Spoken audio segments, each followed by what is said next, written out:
आप exam tour देख रहे हैं। आपसे बता दें, कल मेरे द्वारा एक वीडियो बनाया गया था जिसमें 112 संस्थानों की सूची दी गई थी। आप भी जानते हैं बिहार सरकार और शिक्षा विभाग के द्वारा दिया गया था, और उसके बाद पुनः एक दिया गया आदेश शिक्षा विभाग के द्वारा। उसमें कई सारे संशोधन हुए, कई सारे सुधार हुए। इसमें क्या क्या है थोड़ा सा ध्यानपूर्वक समझेंगे। बहुत बड़ा अपडेट है, इसलिए विद्यार्थी से निवेदन है कि ये इस वीडियो को मैक्सिमम शेयर करिएगा ताकि सब तक जानकारी पहुंच सके। दूसरी बात मैं बता दूं, मेरा प्रयास होता है कि विद्यार्थी के हित में हमेशा वीडियो बनाया जाए ताकि किसी भी प्रकार से विद्यार्थी के साथ अन्याय ना हो सके।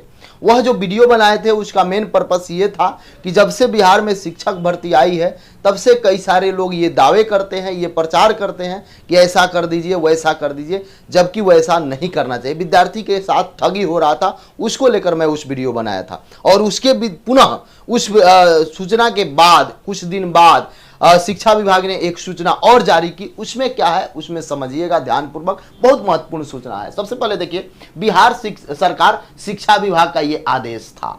बिहार सरकार यानी कि शिक्षा विभाग का ये आदेश था, किसको लेकर ध्यानपूर्वक समझेंगे। थोड़ा सा छोटा अपडेट है लेकिन आपके लिए महत्वपूर्ण है। यह संचिका संख्या 07 है। यह आदेश दक्षिण भारत हिंदी प्रसार सभा मद्रास त्यागराज नगर चेन्नई द्वारा संचालित प्रशिक्षण महाविद्यालयों द्वारा निर्गत बीएड की उपाधि की मान्यता के संबंध में ये नोटिस है। यानी उसके संबंध में ये नोटिस निकाला गया। नोटिस थोड़ा सा बड़ा है लेकिन जो जरूरी है उसको मैं आपको बता रहा हूं। समझ गए होंगे किसके संबंध में ये नोटिस निकाला गया है। दक्षिण भारत हिंदी प्रसार सभा मद्रास के संबंध में ये नोटिस निकाला गया है। इस नोटिस का मकसद क्या था, जैसे बिहार सरकार के द्वारा, बिहार शिक्षा विभाग के द्वारा जिस तरीका से देखा गया कि बहुत सारे लोग जिनके पास डिग्री डिप्लोमा नहीं था वो भी कहीं से किसी प्रकार का जो संस्थानें बंद हो गई थी वहां से जाकर वह डिग्री डिप्लोमा ले लेते थे, जिसके कारण बिहार सरकार को यह समस्या हुआ कि जो जेन्युइन स्टूडेंट थे उनकी बहाली करने में समस्या होने लगी। तो एक नोटिस दिया गया 112 संस्थान को। उसके बाद पुनः 112 संस्थान में जिनको लगा ये 100 साल पुराना संस्थान है, इनको लगा कि नहीं मेरा संस्थान सही है, और इन्होंने सरकार से रिक्वेस्ट किया, सरकार से पूरा साक्ष्य दिखाया, बिहार सरकार से, शिक्षा विभाग से, उसके बाद मुख्यमंत्री जी से, वहां राज्यपाल से, सभी से दिखाने के बाद तब फिर से एक नोटिस जारी हुआ। और इस नोटिस में देखिए मेन क्या है, अब यहां समझेंगे। साफ तौर पर लिखा गया है, यहां पे ध्यानपूर्वक देखेंगे। यहां पे देखिए क्या लिखा गया है। कुल सचिव दक्षिण भारत हिंदी प्रसार सभा मद्रास चेन्नई ने अपने कार्यालय पत्रांक 17 दिनांक इतना को यह प्रतिवेदित किया कि दक्षिण भारत हिंदी प्रसार सभा मद्रास दक्षिण भारत में 4 राज्यों में कुल 11 बीएड महाविद्यालय का स्वावलंबी चलाते हैं, जिसकी मान्यता राष्ट्रीय अध्यापक शिक्षक परिषद से प्राप्त है।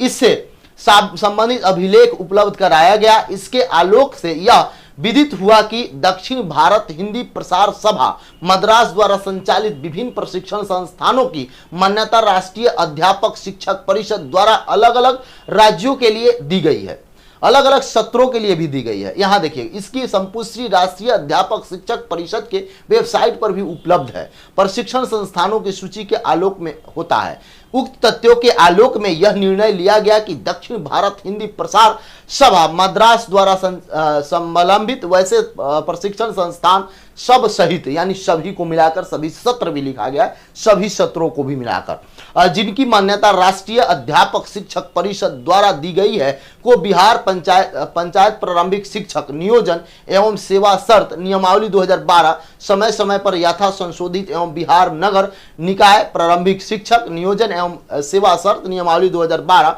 समय समय पर यथा संशोधित के तहत नियोजन हेतु मान्य योग पाया गया पूर्व में निर्गत प्रपत्र आदेश को इस हद तक संशोधित समझा जाएगा। यानी कि यह बताया गया कि जो 112 की सूची थी उसमें यह संशोधित समझा जाएगा। यानी कि आप देखे होइएगा उसमें यह सूची थी, लेकिन इसमें के बाद इसमें शुद्धि पत्र दिया गया। शुद्धि पत्र कहने का एक आदेश दिया गया शिक्षा विभाग के द्वारा कि ये आपका जो संस्थान है ये सही है, जो आपका सत्र है, जो बीएड किए हैं बच्चे, वो किसी भी प्रकार का कोई दिक्कत नहीं है, क्योंकि उन्होंने सभी साक्ष्य प्रस्तुत किया। मेरा मकसद होता है कि सभी सच्चाई को स्टूडेंट तक पहुंचाया जाए। यदि इस प्रकार का नोटिस किसी भी विद्यालय के, किसी भी संस्थान के पास हो, उनको यदि फिर से कुछ मिला हो तो वो मुझे शेयर कर सकते हैं, मैं इस पर वीडियो बना दूंगा। एक बात मैं और बता दूं, कभी भी विद्यार्थी से मेरा यही निवेदन होता है कि जब भी आप कहीं पढ़ने जाएं तो उस संस्थान के बारे में जानकारी इकट्ठा कर लें। उस संस्थान के बारे में आप जैसे भी हो, या तो नेट पर सर्च कर सकते हैं, या उस संस्थान में जाकर शिक्षक से मिल सकते हैं, या उस संस्थान के किसी अधिकारी से मिल सकते हैं। बहुत सारा कमेंट और कॉल आता है प्रतिदिन कि मेरे पास ये काउंसलर ने पैसा ले लिया और मेरा एडमिशन नहीं कराया, मेरे पास इन्होंने ऐसा कर दिया, मेरा एडमिशन। इन सारे चीज को बचने के लिए ये सब किया जाता है, ताकि मैं उस परिदृश्य से गुजर चुका हूं, मैं उस स्तर से गुजर चुका हूं कि विद्यार्थी का क्या दर्द होता है। एक एक रुपया इकट्ठा करते हैं, कहीं एडमिशन लेते हैं और वह गलत हो जाता है, तब कैसा। लेकिन यहाँ पे ये आप देख सकते हैं साफ तौर पर दक्षिण भारत हिंदी प्रसार सभा को लेकर एकदम मान्यता है, किसी प्रकार का कोई दिक्कत नहीं है। बिहार सरकार ने उसको अलाउ कर दिया था, यानी 112 के बाद पुनः संशोधित करके ये लिस्ट दिया गया और बोला गया कि उस सूची में इस हद तक संशोधित समझा जाएगा। उस समय के उप सचिव शिक्षा विभाग के थे, उन्होंने ये जारी किया, उप सचिव शिक्षा विभाग। ठीक है, किसी प्रकार का कोई दिक्कत हो तो आप कमेंट बॉक्स में जरूर कमेंट करें। और